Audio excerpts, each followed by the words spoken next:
आप सभी का एआई एग्जाम चौपाल में स्वागत है।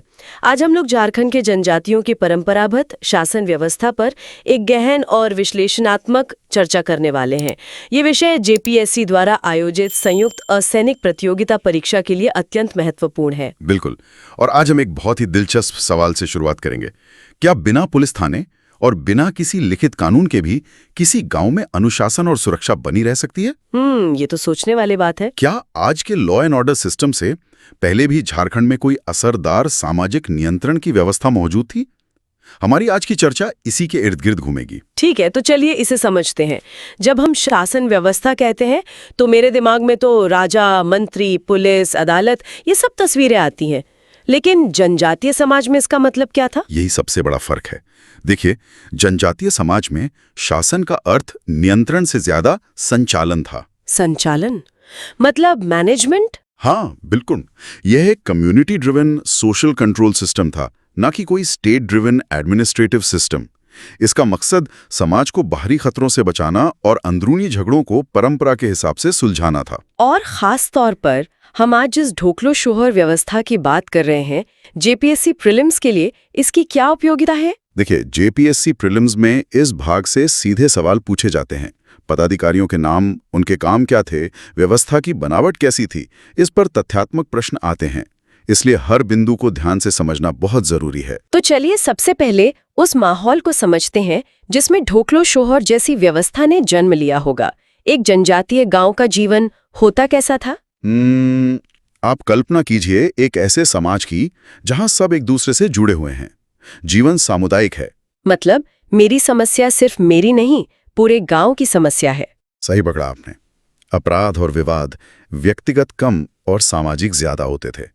और जब कोई बाहरी राज्य या पुलिस व्यवस्था थी ही नहीं, तो समाज को खुद ही अपनी सुरक्षा और अनुशासन की जिम्मेदारी लेनी पड़ती थी। अच्छा।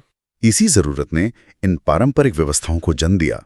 और यहीं से जेपीएससी प्रीलिम्स का एक सवाल बनता है। क्या सवाल? कि जनजातीय समाज को सेल्फ रेगुलेटिंग या स्वनियामक क्यों कहा जाता है?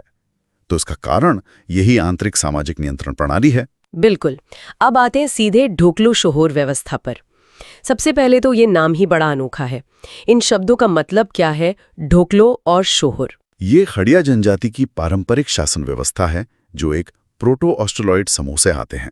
ओके। ढोकलो का सीधा सा मतलब है बैठक या मीटिंग, और शोहर का मतलब है अध्यक्ष या चेयरमैन। तो ढोकलो शोहर मतलब बैठक का अध्यक्ष? जी। इसका एक औपचारिक रूप तो 1934-35 में सामने आया, जब खड़िया समाज को संगठित करने के लिए अखिल भारतीय महासभा का गठन हुआ, जिसे ढोकलो कहा गया।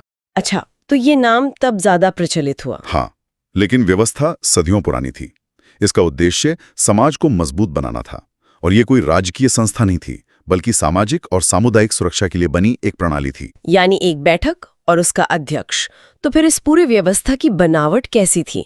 मतलब कौन कौन से मुख्य पद थे और उनका चुनाव कैसे होता था? इसे हम एक पिरामिड की तरह समझ सकते हैं। 3 स्तरों वाला पिरामिड। ठीक है। सबसे निचले यानी ग्राम स्तर पर 3 मुख्य लोग होते थे। सबसे पहले महतो। हाँ, ये गांव का प्रधान होता था, और ये पद वंशानुगत था। गांव के सभी प्रशासनिक और सामाजिक मामले यही देखता था। ओके, एक हो गया महतो, और कौन था? दूसरा था पाहन, जिसे कालो भी कहते थे।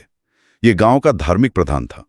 पूजा पाठ, शादी विवाह संपन्न कराना, ये सब इसका काम था। अच्छा, तो एक प्रशासनिक प्रमुख और एक धार्मिक प्रमुख। जी। पाहन का पद भी वंशानुगत था, लेकिन इसमें एक खास बात थी।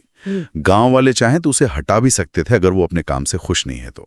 और तीसरा कौन था? तीसरा और शायद सबसे दिलचस्प पद था कटाहा का। कटाहा? हाँ, ये गांव का नेता और संचालक होता था, जिसे हम आज की भाषा में न्यायविद या ज्यूरिस्ट कह सकते हैं। न्यायविद। जी। और इसकी सबसे खास बात यह थी कि यह पद वंशानुगत नहीं था। एक मिनट, मतलब न्याय करने वाला चुना जाता था योग्यता पर? बिल्कुल। गांव के लोग किसी ईमानदार, बुद्धिमान और परंपराओं के सबसे अच्छे जानकार व्यक्ति को इस पद के लिए चुनते थे।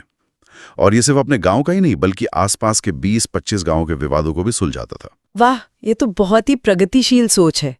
तो ये तो हुआ गांव का स्तर। इसके ऊपर क्या था? इसके ऊपर था अंतर्ग्राम स्तर। कई गांवों को मिलाकर एक खूंट बनता था, और इसका अध्यक्ष खड़िया घाट कहलाता था। और पिरामिड के सबसे ऊपर? सबसे ऊपर था संपूर्ण समाज का स्तर। यह सर्वोच्च इकाई थी जिसे ढोकलो कहते थे। अच्छा, महासभा। हाँ, और इसका जो प्रमुख होता था वो ही था ढोकलो सोहोर।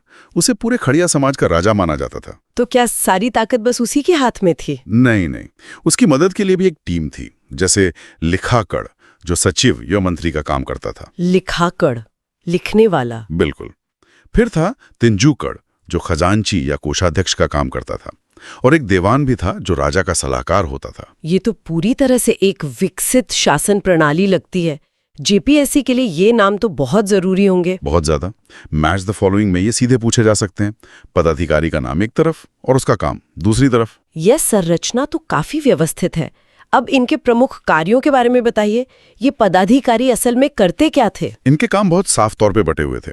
गांव के स्तर पर महतो और करटहा गांव की सुरक्षा, झगड़ों का निपटारा और सभा के फैसलों को लागू करवाने का काम करते थे।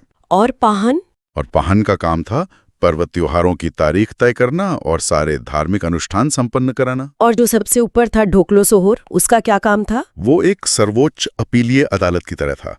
मतलब जो मामले गांव के स्तर पर नहीं सुलझते वो उसके पास आते थे। वो बड़े और गंभीर मुकदमों पर भी फैसला देता था। एक बात साफ होनी चाहिए, ये कोई पुलिस सिस्टम नहीं था, बल्कि एक सोशल कंट्रोल सिस्टम था। हाँ, इसका आधार कोई कानून की किताब नहीं, बल्कि समाज की परंपराएं और नैतिक मूल्य थे। आपने सामाजिक नियंत्रण की बात की, तो इसमें दंड देने का तरीका क्या था? क्या जेल या फांसी जैसी कोई सजा होती थी? नहीं, बिल्कुल नहीं। यहाँ दंड का स्वरूप पूरी तरह से सामाजिक था। सामाजिक मतलब? सबसे कठोर सजा थी सामाजिक बहिष्कार, जिसे बिटलाहा भी कहते हैं। ये गंभीर यौन अपराधों जैसे मामलों में दी जाती थी। दोषी व्यक्ति को समाज से बाहर कर दिया जाता था। उससे कोई लेन देन, कोई बातचीत नहीं? कुछ भी नहीं।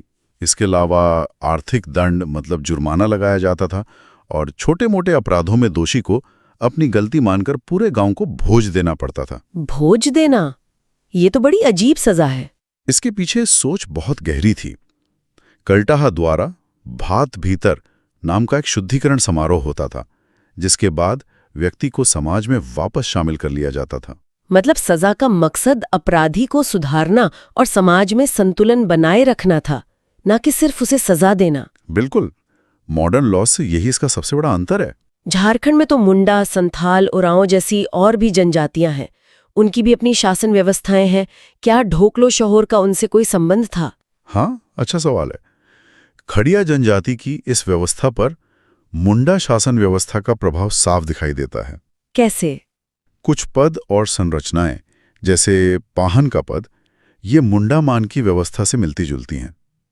इसे एक तरह से मुंडा शासन व्यवस्था की ही एक उपशाखा माना जा सकता है, जिसमें कुछ स्थानीय बदलाव हैं।